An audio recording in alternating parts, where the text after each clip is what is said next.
꼭 주제 자체가 천지 성공입니다. 성공. 세상에서는 지금 성공학 관련 서적들이 무궁무진하게 쏟아지고 뭐 전부 다 보면은 어떻게 하면 성공을 하냐, 성공의 비결이다, 스킬이다. 유튜브에 올라가 보면은 전부 다 성공 비법입니다. 그런데 이 제목만 놓고 본다라고 한다면 단연코 성공학의 최종 결론이라고 볼 수 있습니다. 왜냐? 성공이라는 글자 앞에 천지가 들어갔기 때문에. 그렇죠. 그래서 오늘은 이 천지성공 책을 직접 같이 보면서 좀 많이 이렇게 해보겠습니다. 자, 1장 우리는 지금 어디로 가고 있는가? 한번 물론 앞에 들어가는 말도 있고 하지만 이 책이 2008년도와 이제 2010년도에 이 책이 나온 책입니다. 이거와 음량짝으로 또 나온 책이 뭔 줄 아시죠? 같은 색깔 계열의 이제 생존의 비밀이라는 책입니다. 당시에 돼지 독감, 신종플루가 돌면서 전 세계가 완전히 병난 사태에 크게 한번 빠졌던 데가 있었는데 2009년도죠. 그때 맞춰가지고 생존의 비밀 책이 나왔다고 한다면 생존의 비밀은 병난에 포커스가 맞춰져 있다고 한다면 이 천지성공은 다이렉트 증산도의 8간법입니다. 그러면서 1장은 8간법 가운데서 거의 총론이면서 거의 도전 강독 시리즈입니다. 그래서 종도사님께서 도전 강독, 도전 북 콘서트 제1회 1부 말씀 주제가 뭔지 아시죠? 바로 천지성공입니다. 이 천지성공을 주제로 종도사님께서 도전 콘서트 포문을 열어주셨습니다. 자, 우리는 1장 한번 보겠습니다. 제 책은 성공하는 인생을 위해서 13페이지로 되어 있습니다. 13페이지 한번 가볼까요? 자, 우리는 지금 어디로 가고 있는가? 근데 사실은 이 말씀은 세계는 지금 어디로 가고 있는가? 오늘날 문명의 현 주소는 어디이며 어느 방향으로 가고 있는가? 이런 것들이 앞으로 시대 담론이 돼야 되고 그런 것을 처절하게 느끼고 있는 때가 어느 때보다도 지금이라고 생각합니다. 13페이지 한번 들어가 볼까요? 제일 첫 번째, 꿈을 먹고 사는 인간입니다. 저도 어릴 때 우리 나이가 어리면 어릴수록 참 꿈 많던 시절이다. 어른들이 그런 얘기 하는 거 들어봤죠. 저도 어른들이 저한테 그때는 참 꿈 많은 시절이다. 그게 크게 와닿지 않았는데 여러분들 나이에서 조금만 더 올라가 보면 내가 정말 그 어린 시절 먹었던 그런 꿈이 있었구나. 근데 그런 꿈을 먹고 사는데 정말 이게 현실의 그런 벽 앞에 갇히게 되고 많은 일들을 겪게 되면서 뭐 꿈을 먹는 게 아니라 뭐 밥을 먹고 사는 것 같기도 하고 뭘 먹고 사는지 모르겠습니다. 근데 우리는 이제 꿈을 먹고 사는 가장 어떻게 보면 특화된 계층, 어포와 청포와 그리고 대포, 우리 어청대포 이 계층이 정말로 나는 지금 꿈을 먹고 살고 있는가 이 생각을 지금 한번 가슴속에 한번 담아두시고요. 첫 번째 다 같이 한번 읽어보겠습니다. 꿈이 없는 사람은 생명력이 없는 인형과 같다. 이 책을 줄을 긋고 읽으면서 저는 이렇게 돼봅니다. 꿈이 없는 사람은 생명력이 없는 로봇과 같다. 이렇게 말을 또 붙여보는 거죠. 자, 나는 자신 있게 꿈이 없는 사람은 생명력이 없는 뭐 같다 하나 외칠 수 있는 분. 우리 뭐 잘하시는 분 나중에 선물 따로 나가는 걸로 알고 있습니다. 자, 저는 또 하나 뭐였냐면은 꿈이 없는 사람은 생명력이 없는 냉혈 동물과 같다. 그냥 생각나는 대로 여러분 샤프도 좋고요, 볼펜으로도 좋고 옆에 한번 적어보세요. 이게 옆에 적는 게 많으면요 나중에 내 자산이 됩니다. 그렇습니다. 근데 이 꿈이라고 하는 게 사실은요 조금 뜬구름 잡는 소리죠. 추상적이잖아요. 그래서 꿈은 희망이고 소망이면서 갈망하고 열망하는 겁니다. 꿈이라고 하는 거. 여러분 속에 진짜 내 가슴을 뛰게 하는, 내 영혼을 뛰게 하는 그런 희망, 소망, 열망, 갈망하는 그 동력원이 있습니까? 여기까지는 뭔가 모르게 추상적입니다. 그러면 구체적으로 말해볼게요. 자, 꿈은 바로 목표입니다. 목표. 이렇게 하니까 굉장히 타깃이 딱 잡히죠. 그래서 아주 어린 갓난 아기 때부터 지금 나이가 많으신 노년층까지 사람은 다 현실적으로는 뭔가 모르는 목표를 가지고 살아가고 있습니다. 제가 이 꼬마 아이의 영상을 한번 보여주겠습니다. 참고로 이 영상에 이 꼬마는 처음으로 자기가 기어가지고 자기 집 구조에서 직접 기어서 처음 가보는 겁니다. 무슨 말씀인지 아시겠죠? 한번 염두에 두고 한번 볼게요, 영상을.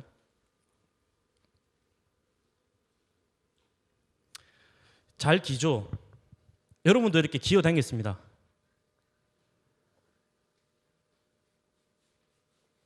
제가 이게 훈련소에 각개전투 받는 거 생각나더라고요. 아니 이 정도면 잘 기는 거 아닙니까? 제가 봤을 때 이 각개전투 가면 이게 실력이 대단할 것 같아요. 이 친구는. 진짜 포복하는 자세가 왜냐면 이게 일반 성인들도 이렇게 자연스럽게 잘 못하거든요. 이 자세가 딱 나옵니다. 처음 자기가 방으로 걸어 들어가. 어때요 표정이? 목소리가. 이제 새로운 개척지를 이제 발견한 겁니다. 좋아서 웃죠.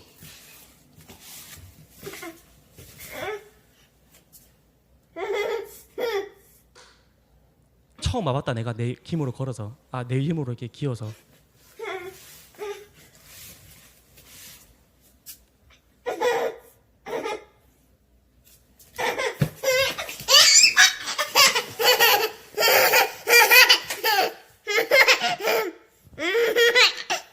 이 방이 너무 새로워 보이는 겁니다. 너무 좋은 겁니다. 그 몸을 이끌어가지고 개척을 한 겁니다. 너무 좋은 거예요. 그 정말 순수한 그런. 그렇습니다. 목표가 있고 뭔가 꿈 내가 가야 되겠다. 저기까지 가야 되겠다. 그런 꿈이 있으면은 저절로 몸이 움직이잖아요. 우리 이번에 미스터 트롯 세븐이라고 합니다. BTS가 이제 우리 정말 이게 칠성도수의 어떤 면모를 살짝 보여줬다고 한다면은 이번에 코로나 사태 이후로 대한민국에서 가장 어떻게 보면 크게 떠오른 뭐 인간 칠성이라고 해야 됩니까? 원래 진리적으로 완벽한 칠성은 아니지만 미스터 트롯 G7이 완성됐습니다. 근데 거기서 임영웅 씨가 정말로 이게 버킷리스트라고 한다면 죽기 전에 내가 꼭 해야 되는 그런 리스트를 다 작성해 보거든요. 그런데 정말 놀랐어요. 임영웅 씨가 그 전에 2020년에 나는 우리 고생하시고 아버지 일찍 돌아가시고 우리 고생하시면서 나를 키운 우리 어머니에게 현금 얼마를 주겠다, 현금 1억 원을 주겠다라고 버킷리스트를 이미 작성을 했습니다. 오래전에. 그런데 결과가 어떻게 됐죠? 예, 1등을 했습니다. 전 국민의 신금을 다 울렸잖아요. 근데 더 놀라운 건 뭐냐면은 이날 결승전이 진행되는 그 당일날 초유의 사태가 벌어진 거죠. 보통 한 500만 표에서 600만 표 정도로 예상을 하고 있었는데 몇백만 표가 왔습니까? 그것도 칠수가 붙었네요. 700만 표가 넘었어요. 그러니까 이제 방송국에서 이게 절대 안 된다. 그래서 다음으로 연기를 한 거죠. 근데 이미 사실상 1등은 거의 정해진 거잖아요. 그 결승이 진행된 그 당일이 바로 임영웅 씨의 아버지의 기일이었다고 하잖아요. 우리 옆에 있는 영탁 씨 같은 경우는 이제 원래 어머니가 이제 교회도 다니시고 그렇죠. 그렇게 하는데 어린 시절 영탁 씨가 이렇게 높은 데서 뛰어져 가지고 발목이 거의 산산조각이 났답니다. 수술을 하는데 너무 기도를 하잖아요. 당연히 부모님 입장에서는 자식이 그 발목 나중에 평생 불구되면 어떡해요. 근데 그때 어떤 영적으로 누가 나타나 가지고 내가 뭐 어떻게 할아버지인가 어쨌든 조상님이겠죠. 그래서 너가 이렇게 이쪽으로 오면은 너 앞으로 이게 잘 되게 해주겠다 해서 종교를 신앙을 바꿔 가지고 무속의 길로 가시게 됐죠. 그러면서 그 할아버지인가 했던 얘기가 뭡니까? 그 아들 전 국민이 다 아는 가수로 만들어줄게 그랬다는 거 아닙니까? 그 신명님이. 당연히 뭐 날개 달린 수호천사님이 누구겠어요? 다 자기 부모 조상님이죠. 돌아가신. 그렇습니다. 그러니까 뭔가 소망하고 갈망하고 열망하는 그 꿈이. 그래서 우리가 송유김 공사도 지금 종도사님 말씀하셨잖아요. 유김도수의 첫 출발은 정말로 송유김을 제대로 짜가지고 내가 얼마나 소망하고 희망하고 갈망하고 열망하느냐에 따라서 현실적으로 목표 타겟이 딱 잡히면 바로 가는 거죠. 보세요. 정확하게 2020년도에 그 버킷리스트를. 그래서 자동차 받았죠. 현금 1억 받았죠. 신발 몇 켤레 받았습니까? 200켤레 받아가지고 다 나눠주고. 정말 지인이 됐습니다. 꿈인가 지인인가 꿈인가 생신가인데. 이거 하나 한번 볼게요. 그래서 13페이지 보면은 이 세상에 가장 중요한 것은 독일의 시인 게테가 하는 말이 내가 어디에 서 있느냐가 아니라 어느 방향으로 가고 있느냐, 더 나은 미래를 위한 목표를 세우고 그것을 이루기 위해 노력하는 삶이냐. 즉 여러분 방향성, 방향타, 목표물이 없으면은 결국에는 성공이라고 하는 그 도달점에 이르기가 어렵다는 겁니다. 어찌 보면은 현실적인 얘기인데 우리 신앙도 어찌 보면은 목표가 다 있어야 됩니다. 이 목표가 보통 좀 흐릿해지고 약간 희석될 때 사람들에게도 좀 슬럼프가 온다고 볼 수 있거든요. 그래서 목표는 정말로 신앙감에 있어가지고 굉장히 중요한 겁니다. 목표 설정이 중요하죠. 자, 13페이지 밑에서부터 1, 2, 3, 4, 5째 줄 다 같이 읽어보겠습니다. 하지만 인생이란 내 소망대로만 되는 것이 아닙니다. 때로 자 쓰디쓴 실패에다 동그라미 치고 맞죠? 자 여러분 고배가 뭡니까? 고배. 이게 쓸 고자에다가 잔 배자입니다. 그러니까 쓴 술이 담겨 있는 잔이죠. 정말로 이렇게 쓰디쓴 실패의 고배를 마시고 또는 방황에다 동그라미 치고 여러분 그래서 앉아가지고 멍하니 있는 게 아니라 뭐 자를 긋거나 아니면 물결 표시로 하거나 거기 형광펜 또는 색깔 있는 펜으로 동그라미로 방황을 하기도 합니다. 자, 그 다음에 꿈이 어떻습니까? 좌절에 동그라미 치는 거죠. 행복과 불행에다 동그라미 한번 치는 겁니다. 불행이 교차하고 희비에다 또 동그라미 치는 겁니다. 그렇게 내가 가지고 있는 책에다가 내가 직접 이렇게 나의 어떤 정신을 각인시켜가지고 펜으로 색연필로 그리면은 좋겠죠. 그렇습니다. 여러분 뭐 성공 소망한다고 다 이루어집니까? 소망한다고 다 이루어질 것 같으면 제일 먼저 망하는 회사가 뭐겠습니까? 게임 회사 그런 거 있잖아요. 하는 일이 너무 잘 돼. 너무 쉬워. 뭐 여러분 게임이 재밌습니까? 그렇겠죠. 또 뭐가 있겠습니까? 많겠죠. 너무 하는 일이 잘 되거나 하면은 로또 이런 거 잘 안 될 거고. 두 번째 또 저는 제가 봤을 때 종교는 다 문을 닫게 된다고 봅니다. 너무 하는 일이 잘 되고 하는데 굳이 신에게 어디에 의지해서 내가 이렇게 기도를 할 필요가 있는가? 필요가 없겠죠.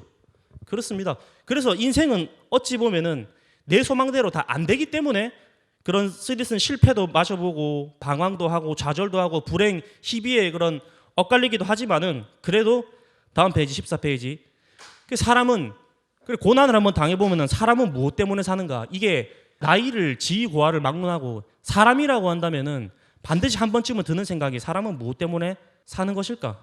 이 친구는 중학교 1학년입니다. 여러분들 나이 또래 초립동이죠. 날고 가는 게 슬프겠지. 저녁이면 벗게 되니까 길고 긴 내 인생의 훈장이고 버리지 못한 욕심의 흔적 아니고 사랑은 핑크빛도 욕심 속 물감의 장난이지.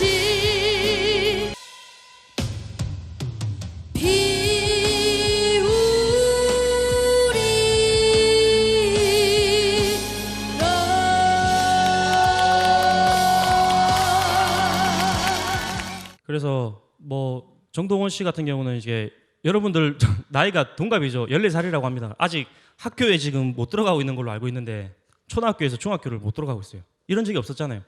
나이를 떠나가지고 정말 어떤 인생에 대해서 저렇게 좀 구슬프게 노래를 한다, 트로트로. 그러니까 전 국민이 정동원 아리에 빠졌다고 합니다. 근데 이것도 보면은 아직 나이가 어리고 젊지만은 정말로 이 트롯이라든지 인생에 내가 어떤 한 파트에서 정말 멋지게 누구에게 감동을 줄 수 있다면은 그것도 참 큰 끼가 아닐까요?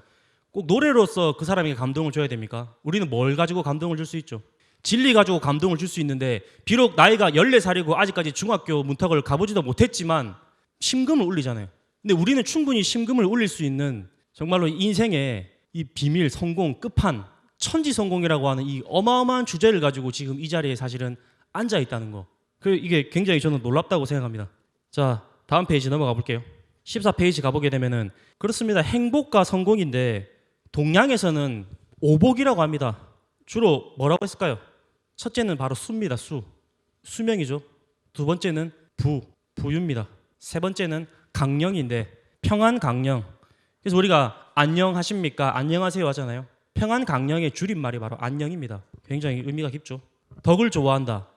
호덕이다. 유호덕이다. 그리고 고종명이다.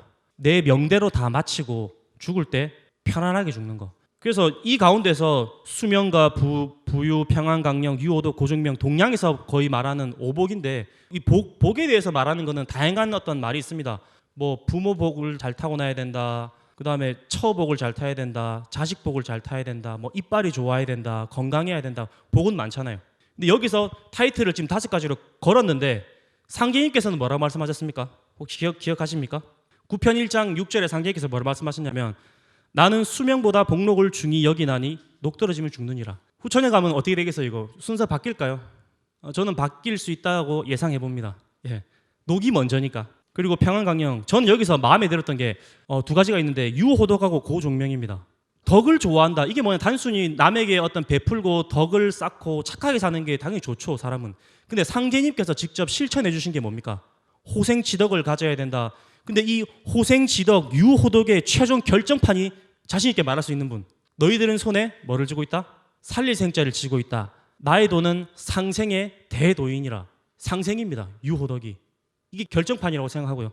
그리고 죽을 때 자기 명대로 죽어야지 중간에 뭐 교통사고를 당한다든지 몸이 훼손된다든지 그렇게 되면은 이 고종명을 이 복을 이루지 못하는 겁니다. 그래서 언젠가는 가야죠. 이 몸이라고 하는 것은 결국에는 생명체는 무너지게 돼 있는데 그래도 이제 이 경자년 활자시를 중심으로 해서 신선 문화로 우리 모두가 발돋움해야 되는데 여러분 신선이 죽을 때 고통스럽게 막 이렇게 허덕이면서 죽는 신선 봤습니까? 저 잘 못 들어본 것 같아요. 그런 얘기는. 그러니까 이 한 목숨도 내가 쓰던 물건도 있잖아요. 쓰던 그대로 제자리에 갖다 놓듯이 이 몸도 좋게 타고났든 나쁘게 타고났든 선천적으로 내가 약하게 타고났든 잘났든 못나게 태어났든 부모님을 잘못 만났다 뭐 난 우리 집이 가난하다 나를 이 땅으로 낳았다 뭐 오만 그런 여러분들 각자 가지고 있는 불편과 어떤 이제 불만 것들이 다 있을 텐데 그래도 이러나 저러나 내 몸이잖아요. 내 몸. 그렇잖아요. 내 몸이 제일 중요한 겁니다. 내 몸을 다른 사람한테 뺏기지 말고 어떤 다른 신명에게 뺏기지 말고 내 정신 그대로 내 한 몸을 그대로 이 명대로 고스란히 태울주 잘 읽으면서 죽을 때도 마치 매미가 허물 벗어놓듯이 잠깐 눈 감고 촥 이렇게 가는 그 정도 돼야지 여러분 신선이고 태열랑이고 도인이라고 하는 얘기를 할 수가 있다고 봅니다. 왜 우리는 그럼 젊은 나이인데 왜 벌써부터 죽는 얘기를 하느냐? 우리 정동원 씨도 보면은 가장 젊지만은 정말 인생의 그런 어떤 결정적인 얘기를 가사에 담아가지고 물론 작사 작곡가 다 해줬지만은 그걸 갖다 살려내서 노래를 부르잖아요. 그거 다 감동을 받는 거거든요. 그래서 우리가 정말로 잘 산다라고 하는 나중에 보면은 이 운이라고 하는 것도 보면 해피라고 하는 단어조차도 운이나 기회를 뜻하는 아이슬란드의 해비라는 단어에서 왔다. 자 15페이지 보면 그리스는 어떤 신에 의해서 우연한 행운으로 오는 것을 복으로 생각했고요. 로마에서는 뭡니까? 쾌락과 풍요 다 비슷비슷합니다. 또 중세 기독교인은 죽어서 천국에 가서 뭔가 기쁨을 누리는 이 천국행위죠. 천국. 그러니까 뭔가 이것이 정말로 이 고정적으로 아주 이게 진리가 굳어지게 되면은 예수 천국, 불신 지옥이 돼 버리게 되면은 또 이게 의식이 틀이 잘 안 바뀌지만 어쨌든 상제님께서도 죽어서 잘 되는 게 아니라 살아서 잘 돼야 되고 그리고 천국은 내가 죽어서 가는 세상이 아니라 뭡니까? 우리의 힘으로 천국은 이 살아있는 지상을 현실 역사를 성경 세계로 조화 성경으로 만들어내는 것이 우주의 꿈이고 하나님의 꿈이고 천지의 꿈이고 그것이 우리가 인간으로 온 사실은 궁극적인 목적인데 너무 결론짜리가 벌써부터 잘 나오네 이렇게. 그래서 현대에는 웰빙이라고 한다. 쉽게 말해서 이게 힐링 문화인데요. 이 힐링 문화를 타고 우리가 이렇게 흉흉한 코로나 시대에 우리는 메디테이션 문화, 힐링 문화를 가지고 이제 들어가는 거죠. 동방의 9,000년 영성 메디테이션 문화. 근데 진짜 웰빙이 잘 되려고 한다면은 사실은 웰다이가 잘 돼야 되겠죠. 그러니까 나이가 어리면 어릴수록 죽음에 대한 실질적인 깊은 깨달음이 크게 있어야지. 어차피 죽을 거 아닙니까? 백날 천날 만날 사실려고요. 우리 죽음에 대한 정의는 다양하게 있지만 일단은 죽음이라고 한다는 것은 기정사실이기 때문에 나라고 하는 생명은 태어나는 그 순간부터 죽음을 향해서 그대로 그냥 가는 겁니다. 그러니까 어차피 죽을 거 빨리 죽음이란 무엇인가를 깨우치는 것이 가장 현명한 인생이고 어떻게 보면 제일 웰빙을 잘하는 인생일 겁니다. 나이가 빠르면 빠를수록 좋습니다. 그래서 여러분도 지금 수행도 그렇고 진리 공부도 그렇고 한 살이라도 젊을 때 어릴 때 하는 것은 엄청난 복이다라고 하는 것을 좀 느껴보시길 바라겠습니다. 그게 느껴집니까? 제가 봤을 때 그게 안 느껴지면은 증산도 청포 태열랑의 어떤 타이틀을 달고 있기가 좀 어렵죠. 노포는 아니잖아요. 노포. 같이 한번 외쳐볼게요.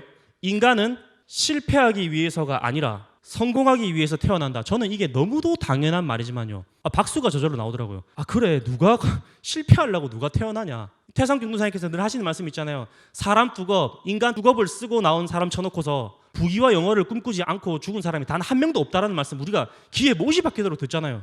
근데 그건 맞거든요. 정말. 당연히 저는 이 세상에서 태어난 목적이 실패를 하기 위해서 태어났습니다 라고 말하는 사람 그 사람은 정말 없을 겁니다. 너무 말이 안 되잖아요. 다 같이 읽어보겠습니다. 성공은 인간의 삶을 최상의 행복으로 끌어올리는 지렛대인 것입니다. 그래서 최상의 행복, 성공 뭔가 이렇게 서로 다른 것 같지만은 사실은 행복하면은 뭔가 모르게 성공을 한 겁니다. 그리고 성공을 해야 행복에 이룰 수 있는 거고 그러니까 사실은 이게 떨어뜨릴 수 없는 불가분의 관계인데 어쨌든 성공으로 가는 삶이 진짜 우리 인간이 평안하고 행복함을 누리는 그 삶으로 끌어올리는 지렛대 역할을 한다. 그래서 아까 물어봤잖아요. 나에게 꿈이 있습니까? 동력은 있습니까? 근데 저가 우연의 일치는 절대 아닐 겁니다. 초등학교 1학년 때 이제 이렇게 뭐 만드는 거 있잖아요. 장래 희망 해가지고 이렇게 뭐 만들어 놓은 게 있더라고요. 그 사진이랑. 저는 경찰관이 되겠습니다. 이렇게 적어놨더라고요. 기억이 납니다. 근데 세월이 흐르면서 내가 무슨 경찰인가 생각해 보니까 절대 가려고 하지 않았는데 이제 군복무를 의무 경찰 생활을 하면서 나는 뭐 모르지만은 내 이 내면 속에 어릴 때부터 경찰을 동경하고 꿈꿨던 그게 본능적으로 이렇게 발동이 된 것이 아닌가. 그래서 경찰 생활을 해보면서 정말로 이게 사람은 어떻게 살아야 되고 어떻게 우리가 정말 이렇게 해야 되는가 그런 것도 많이 배우게 되고 어쨌든 꿈이라고 하는 거는 알든 모르든 여러분 안에 지금 깊이 내재되어 있습니다. 그 꿈을 그 희석돼가는 그 꿈을 있잖아요. 이제 먼지가 가득 앉은 그 꿈 구슬이 있다라고 한다면 그 먼지를 털어내고 빛을 한번 밝혀보세요. 꿈만은 청포가 돼야 되지 않겠습니까? 꿈을 먹고 사는 청포가 돼야지. 오늘 뭐 끝나면 이제 밥 먹고 돼지고기 먹고 소고기 먹고 술 마시고, 그러니까 이게 술 먹고 담배 먹고 이렇게 하면서 꿈을 안 먹고, 이 사람들이 그렇게 제가 봤을 때는 성공이 아니라 그 타락으로 가는 게 아닌가. 그래서 쉽게 말해서 성공이라고 한다면은 여러분 딴 거 아닙니다. 어렵게 생각하지 맙시다. 저는 그래서 이 천지성공이라는 책이, 이거는 책은 참 작지만요, 이거는 고품격 진리 종합 미니 선물 세트다, 영양제다, 이런 생각을 하고서 이 책을 보고 있거든요. 품격이 좋아요. 되게 높습니다. 그래서 성공하면은 너 출세했냐, 입신양명했냐, 이름을 드날렸냐, 그래서 명예나 권력으로 세상에 이름을 드러내는 것 다 전부 다 보면 출세입니다. 출세. 그렇죠. 근데 출세 못했다고 해서 그걸 또 실패한 인생이라고 규정 지을 수는 없지만, 지금 이 세상 자체가 내가 뭔가 전부 다 출세 지향으로 가고 있습니다. 그런데 상제님께서 하신 말씀, 자, 세속적 성공. 저는 이런 표현이 막 나오는 데 있잖아요. 어느 하나 놓칠 내용이 없는 겁니다. 16페이지죠. 이 페이지가 조금은 다를 수 있습니다. 조금은 다를 수 있어요. 왜냐하면 저도 책이 지금 이걸로 공부하다가 그 전에 거 공부하다가 책이 한 3가지로 공부하다가 지금 어제 급하게 지금 이걸로 지금 바꿨거든요. 근데 세속적인 성공은 언제든지 무너질 수 있습니다. 그래서 여러분, 세속적이라고 해가지고 우리가 말하는 그런 세속적인 걸 수도 있지만은 그냥 평범한 성공, 인간이라면 누구나 꿈꾸는 일상적인 성공이 이런 세속적인 성공 아니겠습니까? 다 그냥 건강하고 좋은 가정을 이루고 좋은 자식 낳고 남들만큼 이렇게 꿀리지 않고 편안하고 행복하게 그냥 즐기면서 사는 거, 그게 저는 그것도 참 이루기 어려운 성공이거든요. 근데 그런 세속적인 성공은, 그럼 세속적인 성공이 있다라고 한다면 반대되는 성공이 뭘까요? 절대적 성공입니다. 이게 사실 진리 언어 세계에서 우리 일상 언어계에서 절대적 성공이라고 하는 말을 쉽게 쓸 수는 없습니다. 그런데 누가 감히 절대적 성공을 외치겠습니까? 이 가짜가 판을 치는 세상에 절대 무너지지 않는 절대 성공이 있다라고 말하고 한다면 둘 중에 하나겠죠. 거짓말 아니면 진짜겠죠. 일시적이고 불완전한 세속적인 성공이냐, 아니면 영원하고 완전한 성공이냐. 그래서 세상 사람들은 대부분 이렇게 말할 겁니다. 영원한 건 절대 없어라고 이렇게 삐딱하게 나오겠죠. 근데 저는, 왜냐하면 여러분 속고만 살았나 이런 얘기 들어보셨죠? 에이, 속고만 살았나. 지금 뭐 우리를 앉혀놓고 적당히 거짓말을 치셔야죠. 세상에 절대적 영원한 성공이 어디 있습니까? 아까 뭐 정동원 씨도 보면 청춘은 붉은색도 아니고 뭐 사랑은 핑크빛도 아니더라, 뭐 영원한 사랑도 아니더라, 그런 뜻이잖아요. 그런데 결코 무너지지 않는 성공에 저는 이렇게 줄을 그어놨습니다. 그리고 제가 생각나는 대로 적어봤어요. 결코 부서지지 않는 성공. 여러분도 생각나는 거 막 적으세요. 무슨 말씀인지 아시겠죠? 그렇게 해놓고 나서 나중에 보시면요, 여러분도 얼마든지 어느 장소에 가셔가지고 내가 천지 성공에 대해서 한마디 하겠습니다라고 마이크 잡고 3분, 5분, 10분, 1시간도 할 수 있습니다. 그럼 뭐 축적된 게 있어야 그런 얘기를 할 거 아닙니까? 그러면 결코 사라지지 않는 성공, 결코 파괴되지 않는 성공 막 적어보는 겁니다. 그래서 결국에는 세속의 성공에 집착하거나 거기 작은 성공에 몰두하지 말고 안주하지 말고, 상제님께서 천하창생이 뭐라고 했습니까? 세상 사람들이 이 끝에만 몰두해서, 이 전부 다 억주창생들이 다 죽게 생겼는데 이 끝에만 몰두해가지고 자기 살기 바쁘다, 그런 말씀 있잖아요. 여기 16페이지 위에서 넷째 줄 보면은, 셋째 줄 넷째 줄 보면은 세상에서 말하는 성공이란 인생 무상이라는 말과 같이 허망한 것인지도 모릅니다. 그렇잖아요. 지금 뭐 죄수를 수용하는 감옥은 역설적이게도 소위 출세했다는 사람들의 만원입니다. 뭐 이름을 들먹이지 않아도 많잖아요. 그리고 어찌 보면은 참 인생 무상이라는 말이다. 여러분, 인생 무상. 저는 딱 이거를 줄을 그으면서 상제님 말씀이 딱 생각났습니다. 여러분은 어떤 말씀이 생각났을까요? 저는 인생 무상이라는 말을 듣고 저절로 머릿속에서 아차차 딱 말씀이 떠오르더라고요. 인생이 무상하다. 쉽게 말해서 덧없다는 말입니다. 인생. 영원한 것도 없고 결국에는 무너지고 백만장자 억만장자도 죽어서 그 돈 다 가져가는 거 아닌데, 그래서 세상만사 덧없이 넘어간다. 구슬피 읍조르신 그 상제님의 노래 그 심정 있잖아요. 송사리 때를 보면서 천하창생들이 모두 저 송사리 때와 같이 먹고 살려고 그렇게 껄떡거리고 살다가 허망하게 다 죽을 일을 생각하니 슬퍼서 그런다. 아차차 인생 무상이구나. 그래서 남들이 차지하고 남은 복이 크다고 말씀하셨기 때문에 우리는 이 말로 다 할 수 없는 정말로 홍복, 그런 천복이 있다는 것을 굳게 믿고 지금 세속적인 성공이라든지 어떤 눈앞에 반짝하는 그런 안주하는 성공을 잠깐 미뤄두자. 이제 그거를 말씀드리겠습니다. 결코 무너지지 않는 성공입니다. 이런 성공이 정말 있으면 좋겠죠. 이제 빅뱅의 G 드래곤 씨는 영원한 건 절대 없다고 이렇게 노래를 했는데 결코 무너지지 않는 성공이 있다 이겁니다. 자, 17페이지 가볼게요. 그러면 우리는 어느 때에 살고 있는가? 저는 이 제목 타이틀에서 다 끝났다고 봅니다. 같이 읽어볼게요. 생명의 어머니 지구가 암에 걸렸다. 여러분, 지구는 단순히 이렇게 물질적인 유형적인 그런 어떤 물리적 실체가 아닙니다. 나중에 뒤에 가서 보시면 아시겠지만 이 천지는 성령이거든요. 이 땅도 눈에 보이는 것도. 근데 생명체가 암에 걸렸다라고 하는 건 이건 뭘 상징하는 거냐면은 여러분 시한부 인생이 선포된 겁니다. 쉽게 말해서 예비 사망 선고를 받았다고요. 그러면 설상 말해서 이 제목 하나 타이틀 가지고 끝난 겁니다. 더 이상 내용을 안 봐도.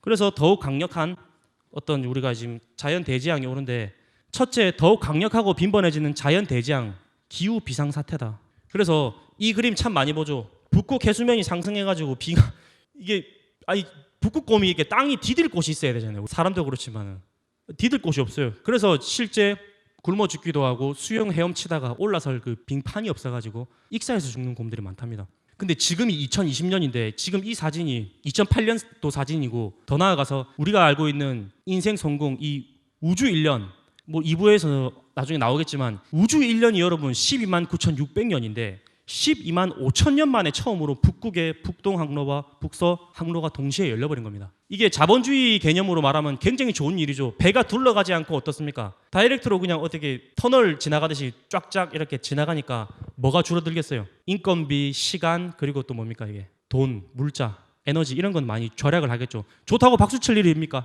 아니라는 겁니다. 생명의 어머니는 다 죽어가고 있다는 겁니다. 북극에서 최고의 포식자인 북극곰이 지금 곧 있으면 멸종 상태에 간다라고 한다면은 생명계에는 굉장히 큰 신호가 경고 신호가 메시지가 떨어진 겁니다. 그러면서 지금 코로나 사태 열 체크 하잖아요. 지금 우리가 1년이 365일이라서 그런가 사람의 인체 적정 온도도 36.5도로 잡잖아요. 근데 37.5도만 돼도 만약에 오늘 들어올 때 37.5도다 딱 찍혔다 하면은 우리 찍어주신 분이 여러분 얼굴을 쳐다봤을까요? 안 쳐다봤을까요? 조심해야 되는데 들여보낼까 말까. 분명히 이제 긴가민가한 상태입니다. 그런데 오른쪽 보면은 2019년 1월에 기온이 20세기 평균 기온이 12도보다 1.14도. 와 심각하죠.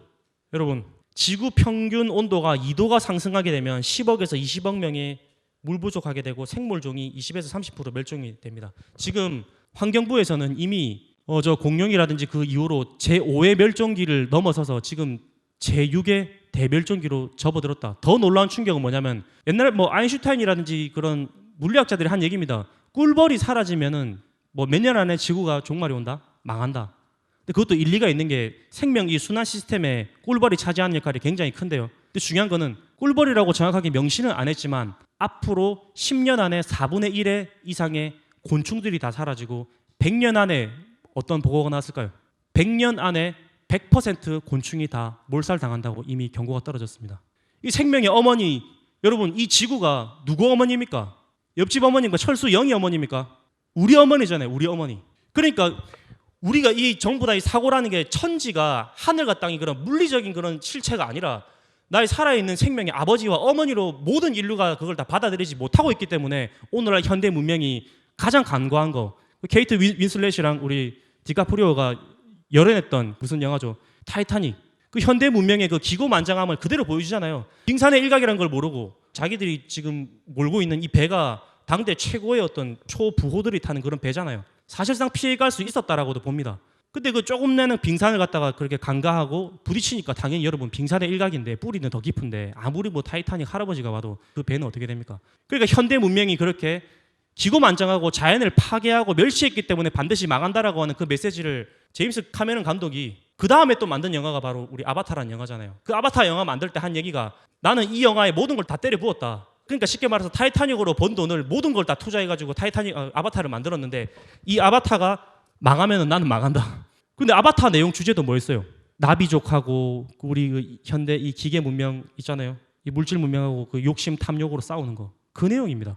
그래서 불의 재앙, 화산 지진, 지금 환태평양 조사인데 이른바 불의 고리에 분포된 450여 개 화산이 활동이 활발하다. 강력한 지진이 번번 일어나고 있다. 필리핀이라든지 인도네시아 같은 경우도 정말로 유명한 곳이잖아요. 근데 거기가 불의 고리인데 따갈이라고 하는 따갈 화산이라고 되게 유명하다고 해서 한번 가본 적이 있는데 그때는 그냥 저게 언제 터지겠냐 했는데 나라에 돌아오고 나서 보니까 그게 터지더라고요. 그리고 인도네시아도 무라피 화산이라고 있습니다. 그게 저번에 아주 오래전에 터졌고 또 터지겠냐 했는데 또 최근에 터졌더라고요. 그러면서 최근에 일본에는 일본 사면동 대지진이라고 하는 도카이, 도난카이, 난카이라고 하는 이 사면동 대지진이 최소 적게 잡아도 8에서 9의 강도 지진으로 연속적으로 오게 되고 그리고 일본 수도 도쿄, 지카 대지진이 만약 오게 된다라고 한다면 사실상 일본은 지금 그날을 준비하고 있는 것 같습니다. 말은 하지 않아도 일본은 어떻게 보면 코로나보다도 더 암묵적으로 자기들이 가지고 있는 이 폭탄이 뭐겠어요? 이거거든요. 지금 이 삼연동 대지진이 터지는 대주기에 이미 들어왔다는 것을 알고 있는 이 불편한 진실. 어떻게든 국가에서 이뤄지는 안에 내부에서 일어나는 일들이 내부에 고착되지 않게끔 계속 의식을 어떻게 돌리고 있습니까? 바깥으로 돌리는데 그 바깥으로 돌리기 제일 좋은 명분이 있는 나라가 어디? 우리나라잖아요. 알다시피 상계임 천지공사로 히로시마 나가사키의 원폭을 맞고 일본이 두 손 두 발 들고 그대로 다 나갔지만은 머지않아 바로 일어났던 우리 한국 전쟁 때문에 일본이 거기서 지금의 오늘날 천하통일지기와 1월 대명지기를 붙여가지고 전 세계를 한번 너희가 먹고 싶은 대로 한번 먹어봐라 라고 해서 일본이 신나게 먹다가 결국엔 상제님께서 뭐는 안 주셨습니까? 어지린자는 상제님께서 주시지 않았습니다. 만약에 어지린자까지 줬다면요, 전 세계가 누구의 세상이 됐겠어요? 일본의 세상이 됐겠죠. 그렇습니다. 그래서 지금 이 코로나 사태 이후로 우리나라가 원하든 원치 않든 지금 뭐 G7에도 초청을 하겠다고 하고 또 뭡니까? 전 세계 K 방역을 잘해가지고 선진국 대열로 사실은 지금 들어섰습니다. 근데 이제 아시겠죠? 앞으로의 선진국 그 어떤 기준이라고 하는 건 지금 우리가 기존에 보아왔던 유럽이라든지 서구의 어떤 그런 어떤 환상? 그렇잖아요. 그들이 방역을 하는 걸 보고서 얼마나 지금 그렇게 그들이 정말로 이렇게 죽을 쓰는지를 다 봤잖아요. 이거 선진국에 대한 가치관이 다 무너졌거든요. 근데 우리나라는 가능성을 봤습니다. 저는 상제님께서 이 어지린자가 이 동방이 정신이잖아요. 봄에 어머니 대인 대의할 때 이 크게 낳는 천지대도갈 생이라고 하는 그 호생지덕의 그 생자를 가지고 있는 이 어지린자를 우리들은 암묵적으로 가지고 있잖아요. 그래서 뭐 동방예의지국이다 뭐 이런 거는 자연스럽게 군자의 나라다 따라붙는 호칭이긴 한데 우리나라가 진정으로 도주국으로 들어설 수 있는 그런 포문이 살짝 열렸다는 거 느껴지시죠? 우리는 상계임 천지공사를 통해서 보고 있기 때문에 그걸 다 알고 있습니다. 근데 그 어지린자의 최종 결론 그 태열랑이거든요. 또 지금 이 책에도 제가 이걸 보시게 되면 책에 그대로 나와 있었는데 자, 제가 가지고 있는 책은 20페이지인데요. 여기 보게 되면은 최근 몇 해 동안 그리스, 미국, 호주 등지에서는 유례 없는 강력한 산불이 계속하여 발생했고 이 책이 여러분 2008년, 2010년도에 나온 책입니다. 그때도 호주에는 주기적으로 강력한 산불이 있었는데 2019년 말에서 2020년 초에 세상에 호주가 어떻게 됐어요? 호주 전역의 3분의 1 이상이 불바다가 돼버린 거고요. 남한 면적 이상이 타버렸습니다. 그리고 10만 명이 대피를 했고 뭐 사망자 수는 그렇게 많지는 않더라고요. 근데 사람은 안 죽었는데 누가 이게 다 죽었습니까? 말이 10억 마리지. 정말 이거는 문제가 심각한 겁니다. 10억 마리 동물이 사망했다. 자, 그리고 21페이지 넘어가서 자본주의의 위기와 현대 문명의 재탄생인데 폴 케네디 교수가 이런 말 합니다. 여러분 이런 내용은 좀 충격적이지 않습니까? 이런 거 하나 줄 그어가지고 야 한번 봐봐라. 이 책이 지금으로부터 10년 전에 나온 책인데 이 책 내용은 그 10년 전에 벌써 10년 전에 미국은 이미 파산했으며 이제는 로마 제국처럼 망하는 길만 남았다. 다만 품위 있게 망하느냐만 남은 것이다. 과연 전 세계 폴리스 국가로 전 세계를 이렇게 형님 국가가 되겠다. 우리가 선도하는 지도국이 되겠다라고 하는 미국이 어떻게 지금 품위 있게 망하느냐. 그걸 지금 눈으로 보고 있잖아요. 그래서 현 금융 시스템에 심장마비가 왔다. 이거는 뭐냐면요. 생명의 어머니인 지구가 암에 걸렸다라는 말보다 지금 지구촌 자본주의 금융에 심장마비 오면은 그 사실은 죽는 겁니다. 심장. 그래서 22페이지 보게 되면요. 인간의 한없는 욕망 그리고 성경신을 잃은 여기서는 진실성이라고 되어 있죠. 책에는 뭐라고 되어 있습니까?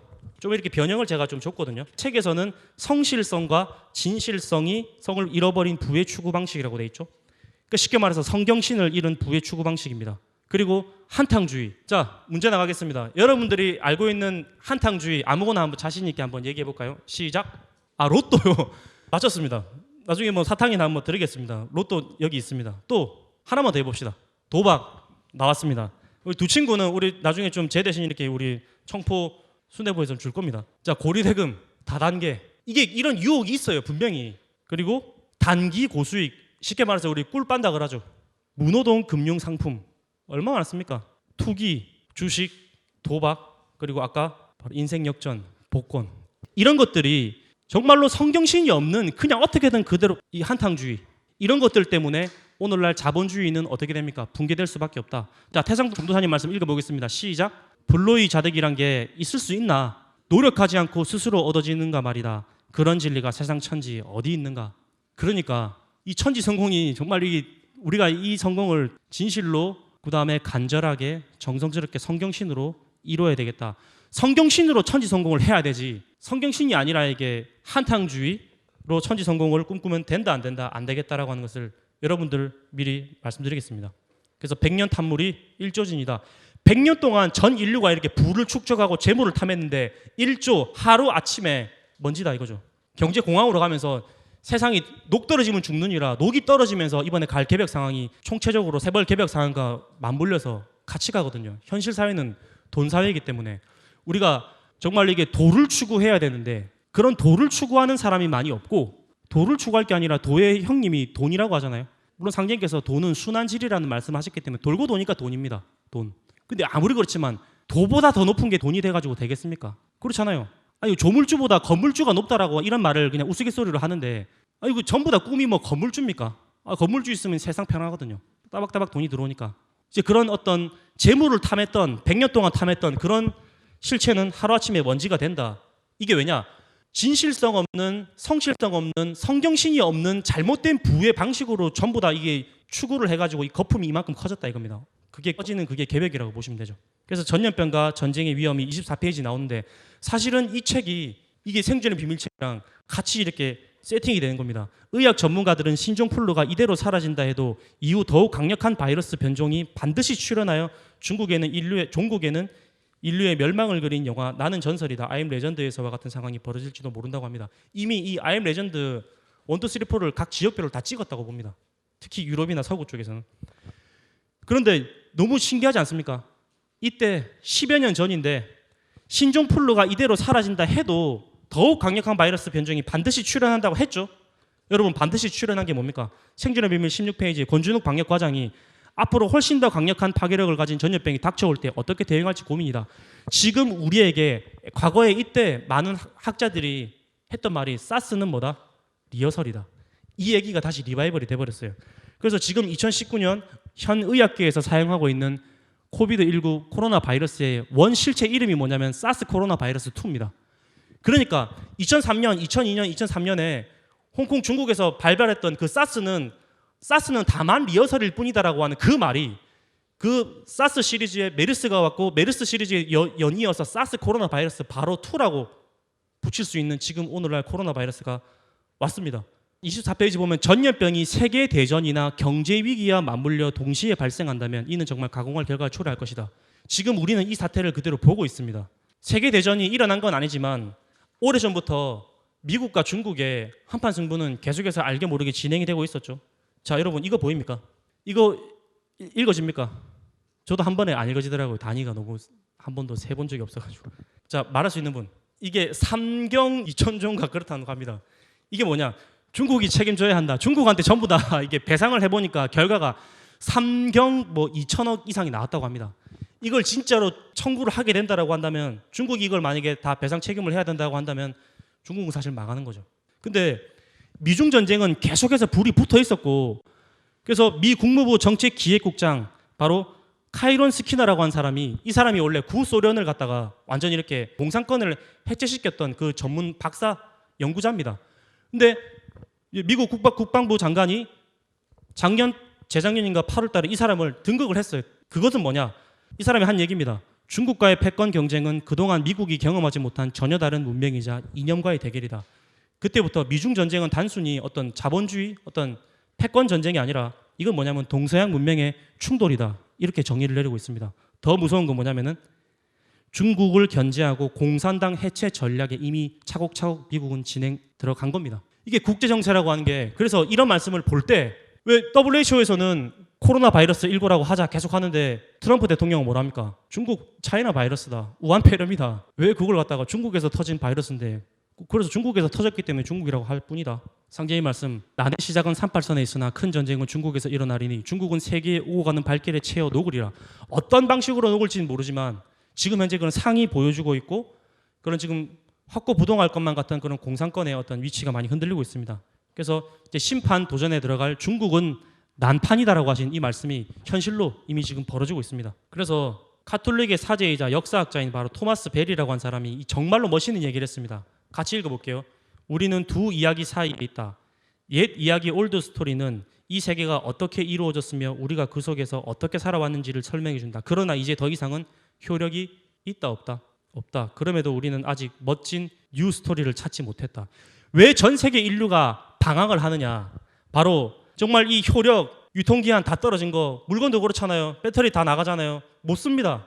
고장난 거 못 씁니다. 그러면은 새 걸 찾잖아요. 물건 하물며 물건도 그런데 우리 가슴을 뛰게 하고 내 심장을 뛰게 하고 내 영혼, 꿈과 희망을 다시 한 번 더 되새김질해가지고 다시 한 번 더 새로운 꿈을 한번 포부를 가져볼 만한 그런 진리의 새로운 이야기가 있냐, 뉴스토리가 있냐. 태상종도사님 어록책 1권에 같이 읽어보겠습니다. 지금 우리가 살고 있는 이 세상은 전 인류가 의지할 데가 없는 세상이다. 기존 문화권이 구멍났다. 이 경상도 말로 뭡니까? 빵꾸가 났다 이겁니다. 그 시대의 캐캐묵은 진리가 이 시대에 맞질 않는다. 아니, 여름이 되면 여름철 옷을 입고 가을이 되면 가을철, 겨울이 되면 겨울철 옷을 입어야 되잖아요. 사람이 또 키가 크면은 몸집이 크면은 옷을 또 바꿔 입어야 되잖아요.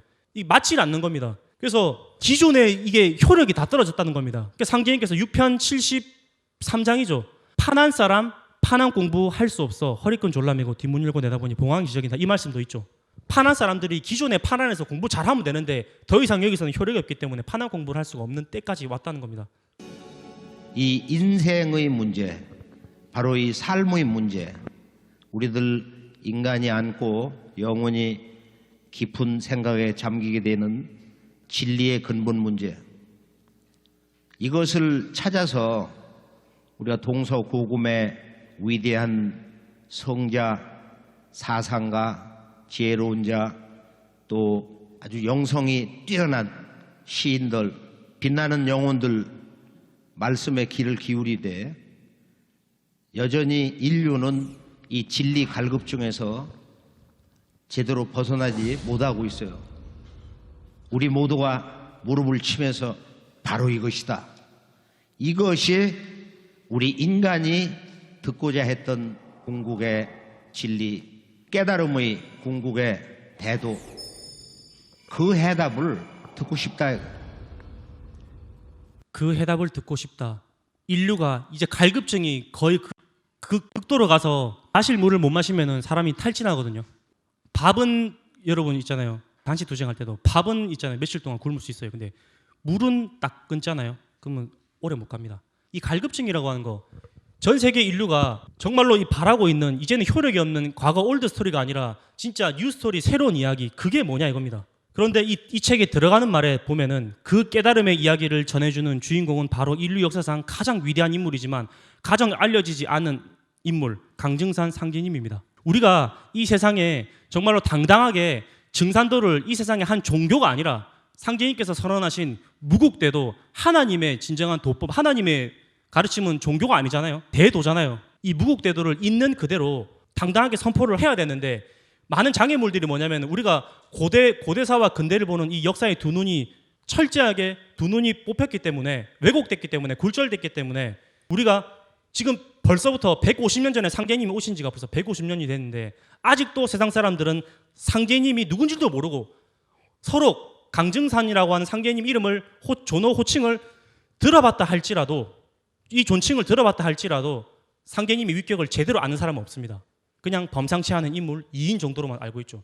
지금 이 세상 사람들이 갈 데가 없다. 전 인류를 수용할 역량을 가진 문화가 없다. 여러분이 봐도 그렇죠. 기존 문화권이 다 구멍이 났는데 전 인류를 수용할 수 있는 새 문화가, 그 새 문화의 틀을 짜신 분이 바로 새시대 새질을 내놓으신 증산 상제님입니다. 새시대 새진리, 이게 뭡니까? 바로 토마스 베리가 말했던 인류가 그토록 기다렸던 뉴 스토리, 그 스토리, 그 주인공이, 그 스토리의 주인공이 동방 땅에 인간으로 직접 강세하신 강증산 상제님이십니다.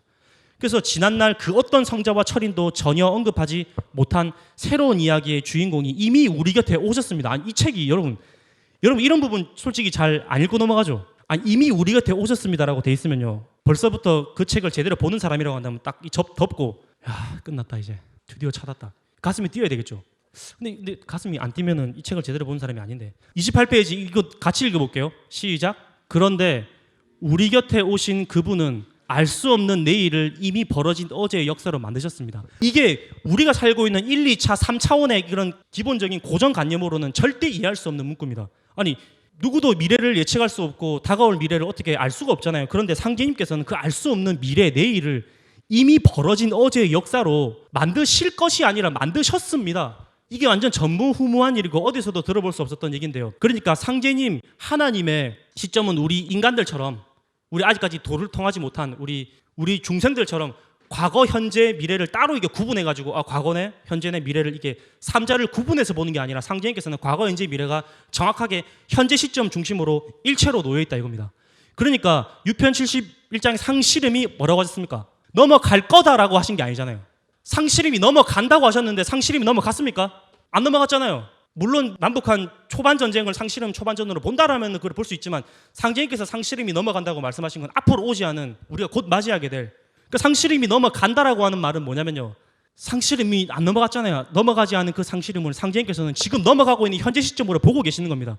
그러니까 새로운 문화 틀, 역사의 질서를 그대로 짜신 분이시죠. 그러니까 이거는 자, 2편 16장 이 말씀으로 끝난 겁니다. 이제 온 천하가 큰 병이 들었나니 내가 3개 대권을 주재하여 조화로서 천지를 개벽하고 불로장생의 성경을 건설하려 하노라. 나는 옥황상제니라. 누가 감히 이런 말씀을 할 수 있으며 이 세상 온 천하가 병들었다라고 하는 그런 진단도 아무나 할 수 없을 뿐더러 무슨 대권을 말씀하십니까? 천계, 지계, 인계, 신명계까지 다 포함해서 이 온 천지 우주 삼라만상 3개 대권을 주재하고 있는 그 조화권을 가지고 계신 분이 단 상제님만이 그걸 가지고 계실 수밖에 없기 때문에 마테루치 대성사님이 불타와 신성 보살, 원시의 신성 보살들을 다 데리고 우리들 힘으로는 도저히 안 되겠습니다. 바로 3개 대권을 주재하고 계신 상제님의 그 조화 권능이 아니고서는 이 병든 천지를 건질 수가 없기 때문에 이번만큼은 와주셔야 되겠습니다 했는데 상제님께서는 내가 괴롭기는 한량없으나 차마 괴롭기는 한량없으나 이 세상에 내려가게 되었다. 그러니까 동경대전과 수훈가사에서 말한 상제는 곧 나를 이름이라. 그러니까 세상 사람들이 이 상제님을 잃어버렸기 때문에 동학을 왜곡하고 증산도를 무슨 뭐 종교, 저는 기분이 나빴던 게 학교 다닐 때 천도교는 민족 종교로 쳐주더라고요. 근데 증산도 한다고 하니까 도를 하십니까? 막 대순진리회로 막 몰고 가더니만 이제 저 학창 시절에 당당하게 저는 증산도 한다고 했거든요. 그래서 나는 옥황상제니라고 말씀하신 이 상제님의 말씀, 더 이상 그 이상의 진리를 가지고 오신 분은 없습니다. 천지대원이 이제야 큰 가을의 때를 만났다. 우리가 성공을 주제로 했잖아요. 성공하면은 바로 나오는 계절이 가을입니다. 가을이 성공이죠. 근데 이제야 큰 가을이라고 하는 것은 지금 우리가 지구 1년에 오는 가을이 아니라 바로 우주 1년 가을을 말하는 거고, 지금은 온천하가 가을 운수의 시작으로 들어서고 있느니라 같은 말씀이죠.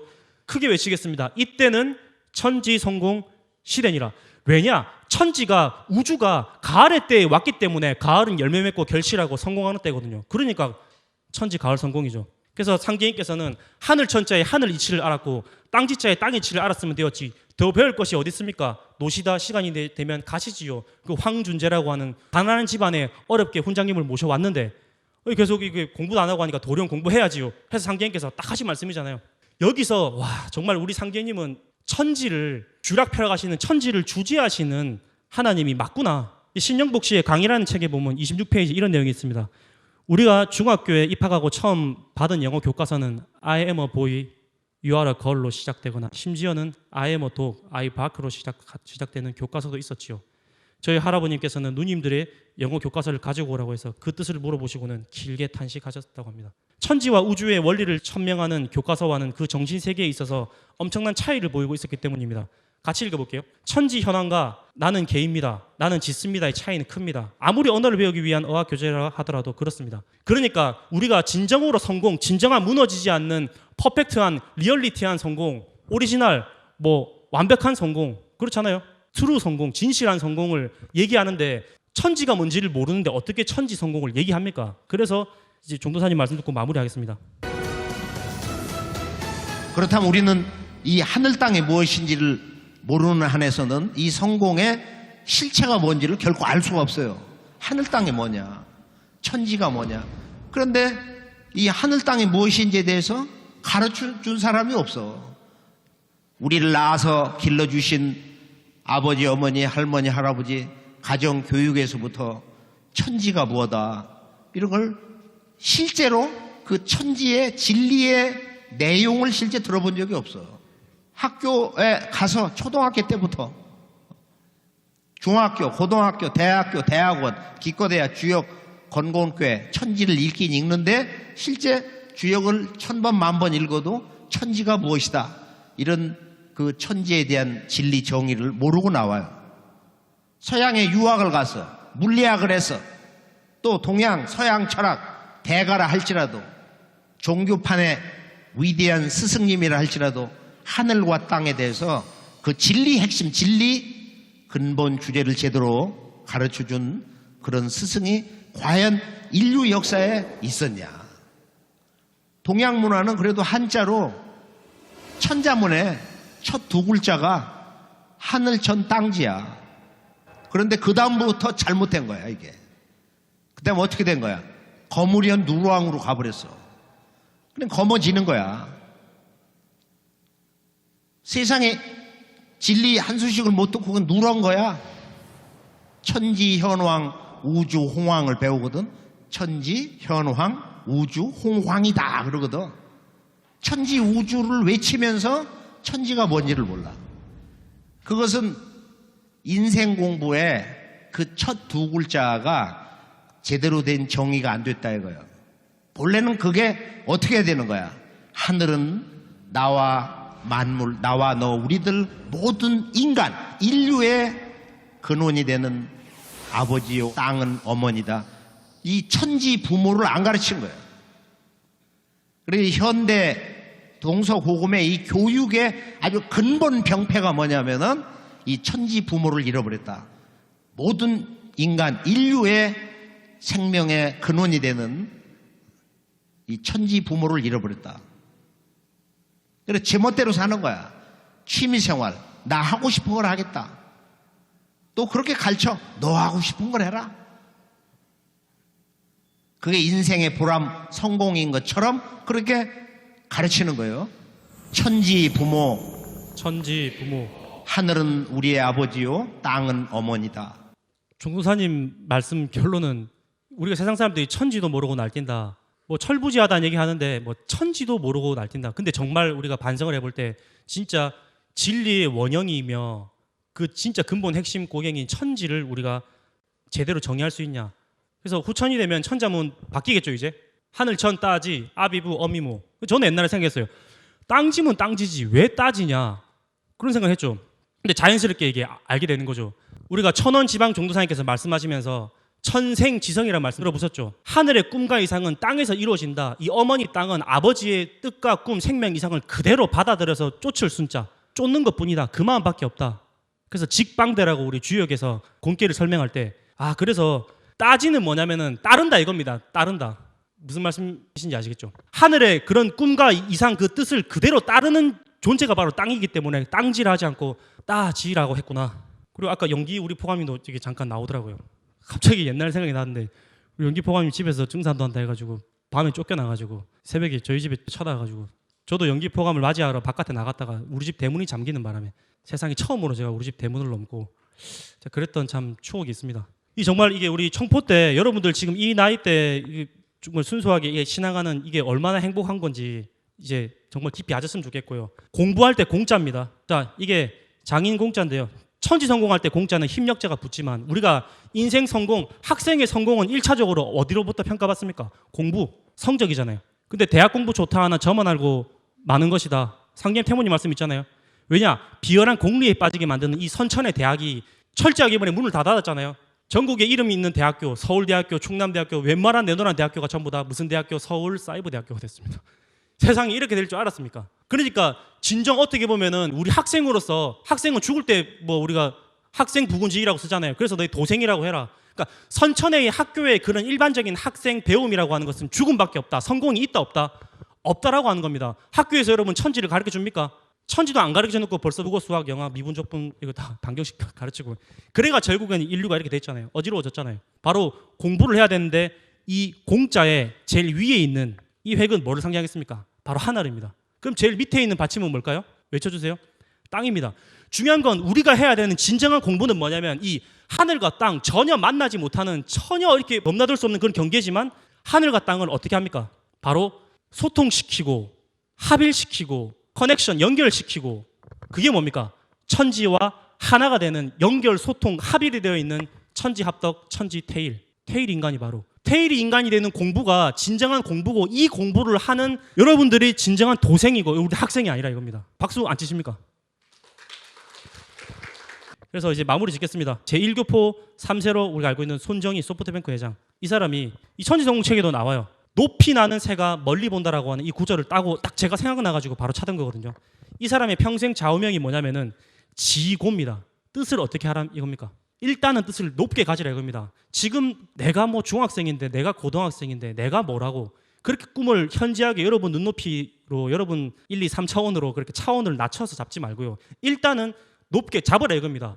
차원 자체를 이미 4차원, 5차원, 11차원까지 끌어올려 버리라 이겁니다. 왜냐? 상제님의 천지 말씀이 내가 천지를 주재하여 조화로서 병든 천지를 개벽하고 이런 말씀은 우리 일반 3차원에 이렇게 갇혀 있는 선천에 닫혀 있는 의식으로는 절대 알 수 없는 그런 말씀들을 상제님께서 하시잖아요. 우리가 도통 문화를 열어 가지고 진정으로 성천상극에 닫힌 우주에서 열린 우주, 상생의 우주 세계로 들어가려고 한다면 일단 뜻을 높게 가지자. 사카모토 료마라고 하는 우리 저게 상생 방송에도 료마가 간다라고 하는 이 프로그램 한번 방영을 한 적이 있고요. 이 평전을 평생 필독서로 삼으면서 인생의 위기를 맞을 때마다 이 책을 늘 읽는다고 합니다. 그러면서 나는 사카모토 료마랑 같은 평행선을 달리고 있다 이런 얘기를 합니다. 세상에 태어난 이유는 뜻을 이루기 위해서. 근데 그 뜻을 이루기 위해서 근데 우리는 무슨 뜻을 이루죠? 천지의 뜻인데 천지의 뜻 바로 가을이라는 겁니다. 그 상제님께서 득이지추가 아니냐. 우리가 노래를 할 때 득음을 했다. 내가 뭘 득템했다. 얻었다 하고 큰 소리 외치잖아요. 거기서 얻었던 득의라고 하는 것은 내가 살아있는 가을이다. 내가 가을 그 자체다. 그 이상 성공 정의는 없거든요. 그 득이지추. 그래서 우리가 진짜로 현실입니다. 현실이면서 사실은 높지도 않다고 봐요. 같이 외쳐볼게요. 의통성업 천지성공. 자, 읽겠습니다. 직자는 의하요. 업자는 통하니 성지직이요 성지업이니라. 바로 이 성인의 직업은 의통인데 우리가 정말로 천하에서 할 우리의 직책은 뭐냐면은 죽어가는 3계 이 병든 3계를 살리는 일이고 살려서 전 세계 인류를 어떻게 합니까? 우리가 상계임 진리 문화권으로 통일시키는 의통 성업을 가슴속에 진정으로 품고 그 지고라고 하는 뜻을 높게 세운다라고 하는 소프트뱅크 손정희 회장 그 사람의 어떤 좌우명도 우리 그대로 삼아서 진짜 높게 생각하고 높게 내 꿈을 잡는 천지성공을 말이 아니라 관념적이고 추상적이고 형상적인 게 아닌 진짜 천지성공을 내가 오늘 이 순간부터 한번 꿈꿔보자. 청포 태열랑이 한번 중심에 나서보자. 이런 강력한 포부를 가지셨을 거라고 믿고 마치겠습니다. 인류가 어떤 시대에 살고 있는지 느낄 수 있는 시간이었습니다. 교육을 해주신 태전대덕도장 조근능 대포 수석부감님과 인사를 나누겠습니다. 인사 감사합니다. 네, 다시 한번 큰 박수 주시길 바랍니다.